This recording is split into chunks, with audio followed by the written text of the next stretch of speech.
हम लोग अज्ञानवश कभी कभी इधर उधर भागने लगते हैं, स्वयं से भागने लगते हैं, जबकि हमारे अंदर ही वह ज्ञान होता है, लेकिन हम उसे समझ ही नहीं पाते हैं।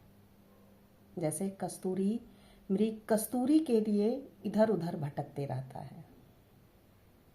एक दिन एक मृग अपने नाभि में छुपे कस्तूरी के तीव्र सुगंध से परेशान हो गया।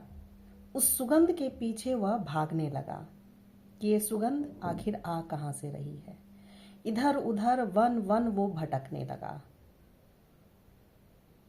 कभी पहाड़ों पे चढ़ता, कभी नदियों के किनारे चलता, कभी उस वन से इस वन आता।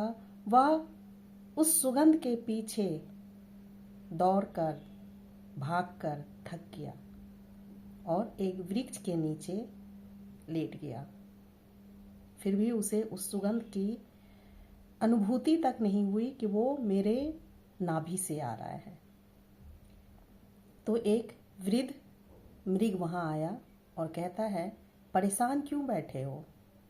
तो उसने सारी व्यथा अपनी सुनाई। तो कहता है, अरे मूर्ख, वो जिस सुगंध के पीछे तुम भाग रहे हो, कस्तूरी के पीछे, वो तुम्हारे नाभि में छिपी है। तो वो सोचने लगा क्या कह रहे हैं ये, क्योंकि कभी ध्यान नहीं दिया था। वो कहते हैं तुम्हारे अंदर ही है वो।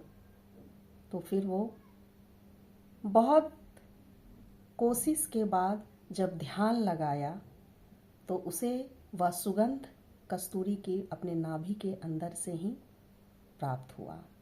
तो उसे पता चल गया कि हम अज्ञानवश इधर उधर भटक रहे थे, लेकिन वो कस्तूरी तो मेरे नाभि के अंदर ही था। तो हम सभी मनुष्य इधर उधर भटकते रहते हैं अज्ञानवश। समाज दुनिया के पीछे भागते रहते हैं, लेकिन कभी खुद को समझने की कोशिश नहीं करते हैं, खुद को जानने की कोशिश नहीं करते हैं, और हम इधर उधर भटकते रहते हैं। और अगर हम खुद को समझ ले और हम उस कस्तूरी को, उस ज्ञान को अपने अंदर अगर जान ले, तो हमें भटकने की ज़रूरत नहीं होगी।